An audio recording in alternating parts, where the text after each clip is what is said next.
All right, Friday forecast time done on Thanksgiving Thursday. How about that? Happy Thanksgiving, everybody. Let's get you ready for it. Nebraska and Iowa, two bowl-eligible teams.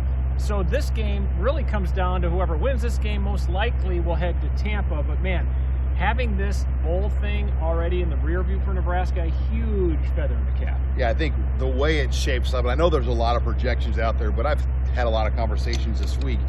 If Nebraska wins this game and everything else kind of goes to plan within the league, like Ohio State beating Michigan, etc., Nebraska has a very good chance to land in Tampa. If they lose, probably Nashville, Tennessee to the Music City Bowl, which we know wouldn't be a bad thing either. The bottom line is Nebraska is a very hot commodity on the bowl market.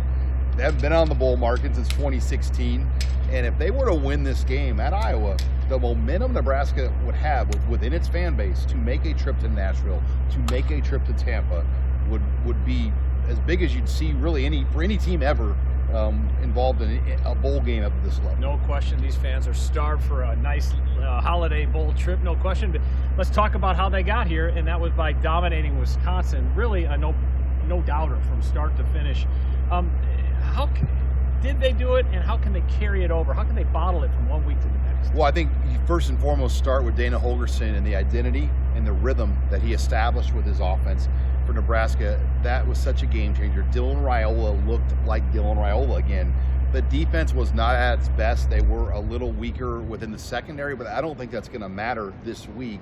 Jackson Stratton is more than likely going to start at quarterback, not a thrower, a former linebacker that was a walk-on that also played quarterback.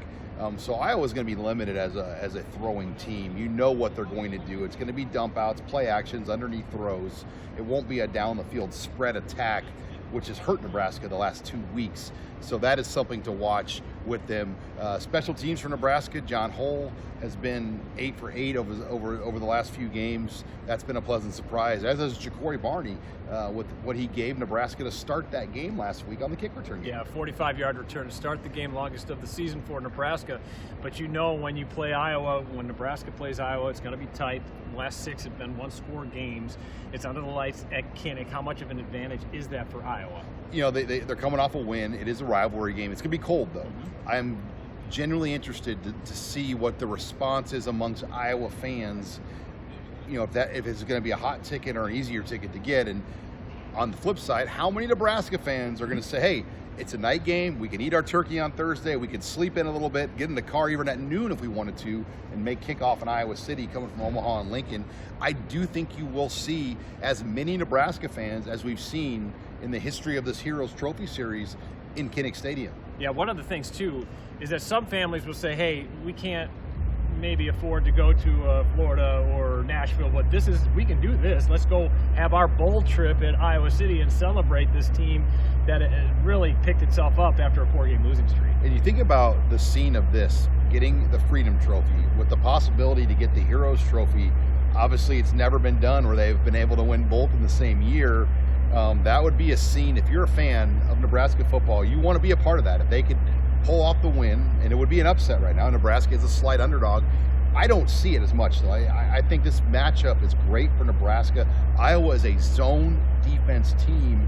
One of their top defensive backs has already opted out or won't be available. So I do think throws are going to be there for Dylan in this game. It's a matter of can they protect him enough to get those throws, and the pass protection has been a strength for Nebraska. So there is a lot of things that set up for Nebraska as long as they slow down Caleb Johnson.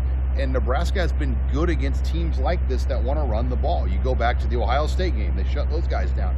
Kyle Monungai, they shut him down for Rutgers. So there's a lot about this game, I think, that sets up for Nebraska if they play their best football. No doubt about it. And you said Caleb Johnson, and he is really the magic man for Iowa. And he's rushed for almost 1,500 yards. He's scored 21 touchdowns. This kid is one of the best, if not the best, running back in the Big Ten, and one of the best in the country. Yeah, you look at the numbers. Iowa is 0-3 in Big Ten games when he doesn't run for 100. They're 7-1 on the season when he rushes for 100 overall. So the key is if you get him under 100. Iowa State's the only team to beat Iowa where Caleb Johnson has gone for over 100 yards in a game. Another thing that jumps out to me is he hasn't had a big play in November. His longest run in the month of November is 16 yards. Wow, he's carried the ball a ton, too, for the Hawkeyes this year. All right, 2 more quick things to talk about. Matt Rule on Monday, when he talked to the media, basically said if guys aren't executing, they're going to sit. I think some of it was in reference to the question about Thomas Fedoni, how come he didn't see more action, and he had that egregious false start penalty early in that game. But pretty much a message to his team that if you're not executing or if you're making silly penalties, you're going to sit. I thought that was kind of telling on Monday. Yeah, and what's unique about a place like Nebraska. Husker fans are very astute. They immediately noticed Thomas Fedoni wasn't out there. There's a lot of schools that question may not even be asked to a coach, but credit Rule. He got right down to the point. Yeah, there was nothing going on there. If you're not doing your job, you're not going to play, and they want to send a message to hold players accountable.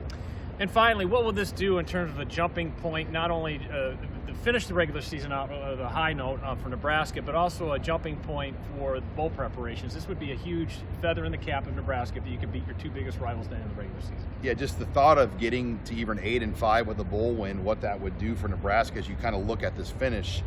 The money they're going to have to raise for this new stadium project, which is going to be announced at the flip of the calendar year in quarter number 1, and all the other things, the momentum for the next season, how Nebraska will be viewed, all these things for recruiting.